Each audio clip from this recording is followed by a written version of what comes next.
What's going on, guys? It's Omniarch, and today I'm bringing you a brand new video where we're going to be talking about Call of Duty Black Ops 4 Blackout, if it's good, what my first impressions are, and if it can kill Fortnite. Yeah. Die line with the boom pow. Every week now switch to a new style. 212s in the back just blew out. Now, I wanted to play a few hours of this beta before I made it a video, so I made sure that I did that. I know that there's been a couple of people, probably tons of people, who have uploaded a video similar to this one already, but I really wanted to make sure I got enough playtime in so that way I can really say that I know what I'm talking about. So in this video, I'm going to go over the pros and the cons of the Blackout beta. The first thing that I want to mention is that I'm going to be talking about the beta of Blackout. Obviously, we don't have the full game yet, so what I say in this video may not apply to the full game, although the beta is a pretty decently large chunk of the Blackout already finished, so we kind of have an idea of what it's going to look like on launch day. The second thing I'm going to be doing in this video is comparing it to Fortnite, and while some people may disagree with that because they, might say, oh, this is a first-person game, this is Call of Duty, it's completely different. In reality, this is Call of Duty's attempt at battle royale, and the only reason that it's attempting battle royale is because of Fortnite, also PUBG, but mostly Fortnite is the dominant battle royale game, and that's what Call of Duty is coming after, and it's only fair that I compare it to the top dog in the industry. And with that being said, let's start with the pros, right? Let's talk about what Blackout does right, because I think there's a lot of potential here, and I think there's a lot of things that it surprised me with. The first thing is that the game actually runs surprisingly smooth for a beta, and the servers handled the stress really well. From what I could tell, a lot of people jumped on at the exact same time. There was hardly any server issues. A couple times I got kicked out of games randomly for random errors and stuff like that, and of course there are bugs because it is a beta, but as far as a beta goes, it's pretty smooth, especially because this is Call of Duty's first time making a battle royale game, and it ran a lot better than I thought. This second thing I want to talk about is how good the kills feel, and I think that's an important part of any battle royale. Like, when you get a kill, you want it to feel good. You don't want it to feel like random or panicky or whatever, and the kills in this game feel like Call of Duty kills. They don't really feel like Fortnite kills. It's like when you're playing Call of Duty and you kind of melt somebody, it feels good, and that's kind of what they've been able to bring to Blackout, which is interesting because obviously they've tried their best to mold together battle royale and Call of Duty into one thing, and I think they did a pretty good job with it. Another thing that I want to commend them on is the way that you drop into the map. Now, this is a huge thing that I hated with Fortnite, because you have to drop so far away from where you want to land just to land there first, that you really have to like time it right, and it's just super annoying. And in Blackout, you just jump as close to where you want to go as you can, and then you basically just nosedive, and it shows you how fast you're moving on the screen, and then you just glide right into where you want to go, and I think that's way better. Now, of course, there's tons of issues with the dive mechanic in this game. In the beta, at least, the way that you move in your wingsuit is very like clunky and slow, and there's definitely some glitches going on there, so it's definitely not perfect. There's also times where before dropping, I'm like running in midair. Like, it's definitely a little bit glitchy, but I think it's it's obviously it's the foundation of what it's going to be when it's launching, and I think it's definitely better than other battle royale games, specifically Fortnite. Another thing that I really liked was that they reused old maps, and we knew this going in, right? Like, we knew that they were going to be using old maps to make the giant Blackout map, but it just was put together really well. And I think some of the pieces of the map are pretty ugly and barren, but there are really awesome places on the map. Like, playing on Asylum, dropping Asylum is really cool. Firing range, just seeing some of these old Call of Duty maps from the Black Ops franchise all come together, it's really like a nostalgia trip, and I think that's what they were going for, because it just kind of makes you feel good. Plus, players are familiar with the map a little bit when they first jump in, which is really cool, because one of the things with new games like Fortnite and PUBG is newer players have to learn the whole map, whereas older players know everything, where all the chests could be and everything like that. So with this, it kind of it kind of eases Call of Duty players into battle royale by saying, hey, look, all of these maps already, so just drop where you want to go, and you'll at least kind of be able to figure it out from there, which was really cool. And with that being said, those are the biggest pros that I have for Blackout. Also, the game is pretty fun. Obviously, I played with a quad, I played with some duos, I played solo a bunch of times. The game is pretty fun, and that's good, but I want to move on to the cons now. The most frustrating thing about Blackout for me is the inability to get a gun when you drop, and this is something that you definitely take for granted in games like Fortnite, but in this game, you know, there have been dozens of times where I die immediately because I drop and all I find are gun attachments, armor, bullets. Like, there's all sorts of stuff that you can pick up, med kits and bandages and everything like that, and there's no guns anywhere. And sometimes, you know, you walk into a room and there's 3 different guns, all of them are viable, and then other times you drop and you search like a 3-story parking garage and there's not a single gun anywhere. You're running around for 5 minutes and you haven't found a single gun, and that's unacceptable. I mean, it makes the gameplay impossible. You can't play it, you really can't play it, and it's really bad. And what that does is it makes it just RNG based. That's entirely what it is. Like, if you drop and there's not a gun, tough luck. There might not be a gun in half of the place that you've been dropped, and you have to move on to a different place, and running from here to there is too far. You will die. So they have to fix that. They have to increase the amount, the gun drop rate or something. I'm not sure, but this is a huge problem. I've had other people tell me this as well. Sometimes you just drop, and it's not just sometimes, it's often. There's oftentimes you will drop and there will be no gun, and that's just, in a battle royale game, like, that's like saying, hey, thanks for starting up a game in the lobby, but you're gonna be one of the people to die first, and there's nothing you can do about it. Like, it's not fun. The next thing I want to talk about is the mid game. Now, if you're not familiar with battle royale games or MOBAs or anything like that, longer game types where you're playing a single match for 20 minutes or more, it's kind of divided up into early game, mid game, and late game. And this is true for pretty much every battle royale. The dropping and not having a weapon, that is a problem with the early game, right? When you first drop, you can't get a weapon. That's frustrating, and it's really bad. The problem I'm going to talk about now is with mid game, and that is that mid game is boring. There's nothing to do. I mean, there's no building, there's no harvesting of materials, and with a huge map and only 80 players, by the time you're in mid game, you're just running away from the storm, and there's only 30 people on the map, but there's still 40% of the map is still wide open. So it's like the odds of you running into somebody are super low, and there's nothing to do while you're running away from the storm. You're not getting materials, you're not doing anything, so you're just running for like literally 5 minutes. Like, you're just running, and that's boring. It's really boring. And I noticed that like 4 games in, I was like, wow, this is like the 4th game in a row where I've just been running, doing nothing. And like, I don't know, it's just really bad. It was like really bad. I noticed it pretty soon after booting up the beta. One thing I will say is that vehicles do help with this. Obviously, if you jump on an ATV, you can get from point A to point B a lot quicker, and that obviously helps because you're not just running for a long time. But a lot of times you're somewhere where there's just not a vehicle. There's no vehicles, or somebody else took it and there was only one, and that's it. And now you're just running. So I will acknowledge that vehicles do address that problem, but I think there either needs to be more vehicles or something else needs to be done, because, you know, I get bored just running for 5 minutes, you know, and that's not an exaggeration either. Like, full 5 minutes.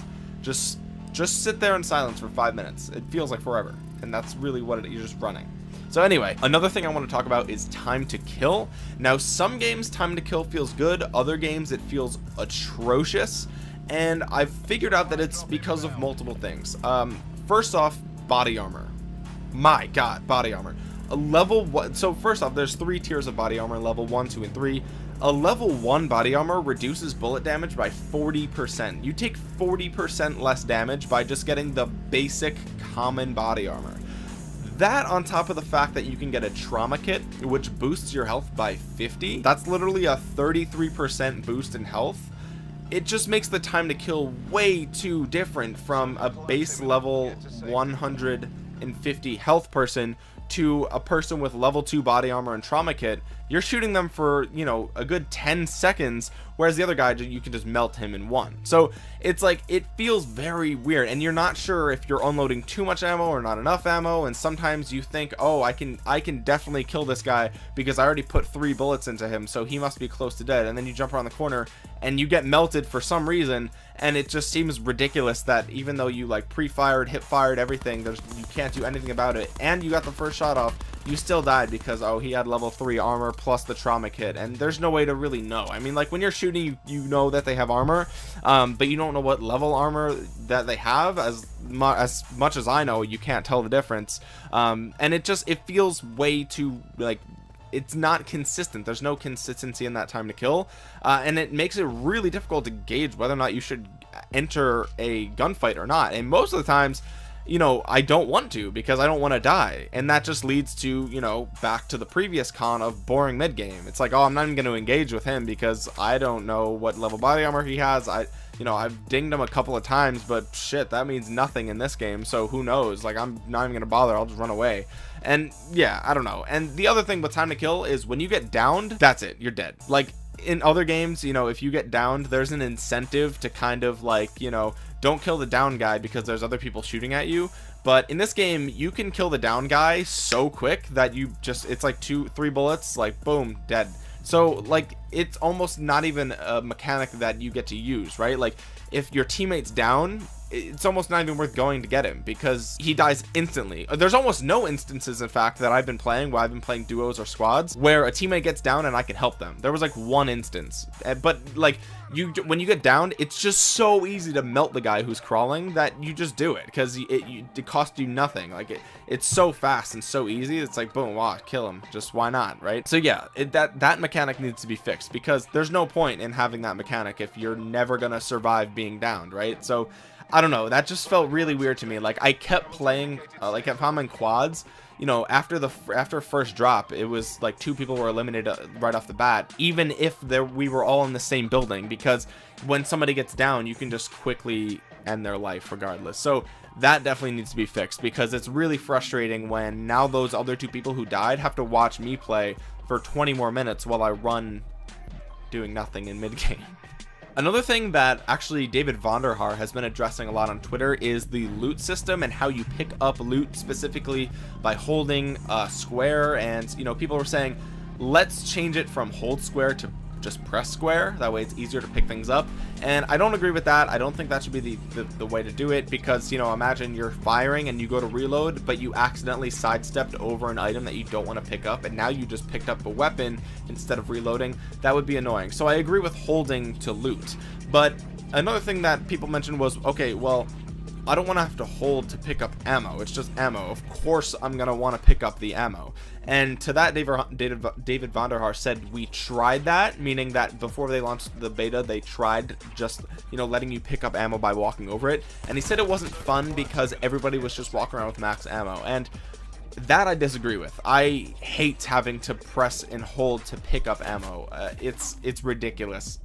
If anything, make ammo something that you can pick up by just pressing square, because at least then it won't switch your weapon, it won't do anything like that. But really, it should be just something you walk over. And if the problem is that everyone's walking around with max ammo, then just decrease the amount of ammo that you get per thing that you walk over, like per packet of ammo. Make there just be less in each. That way when you walk over it, you know, you don't have max ammo in 2 minutes. And I get that you wouldn't want all the players to have max ammo. I understand that, but having to hold down square to pick up ammo is infuriating. Like, all I'm doing early game is just hold down square, hold down square, hold down square, hold down square, move to the next building, hold down square, hold down square. It's just super tedious and annoying. And it's like, for ammo, like, at least for ammo, just let me pick it all up, just run over it. Like, save me that time, save me that hassle. It'll make the gameplay a little bit faster, and it'll just be more fun and remove that tedious little chore that you're making everyone do. And the last thing that I want to talk about is the user interface and the quick menu and all that stuff. Now, again, David Vonderhaar addressed on Twitter. He said that the quick menu will be getting some updates,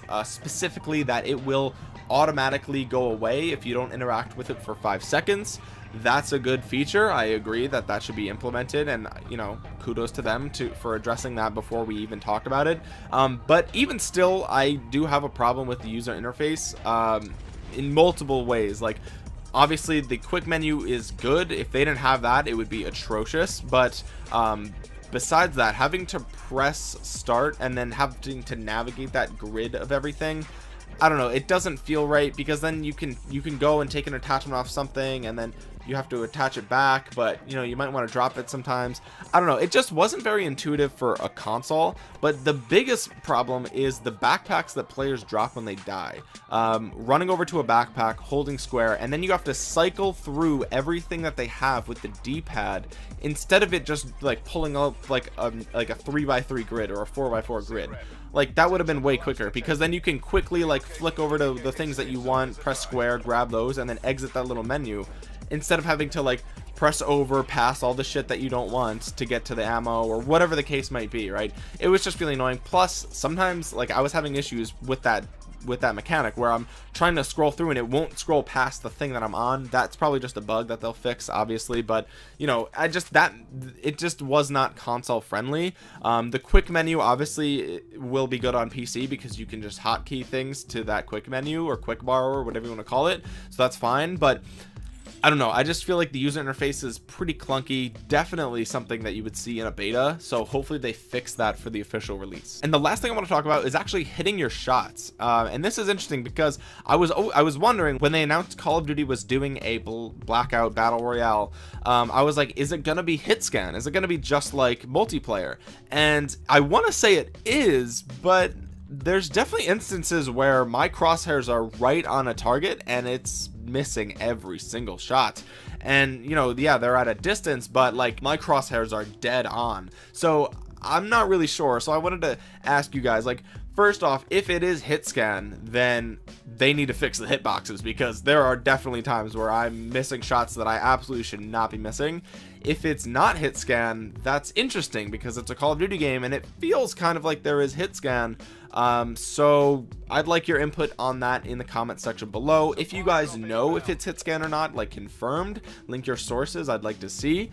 But yeah, that's pretty much it, guys. So I just want to bring you this quick video talking about my first impressions of Blackout, kind of comparing it to Fortnite. And the final verdict is, will this kill Fortnite?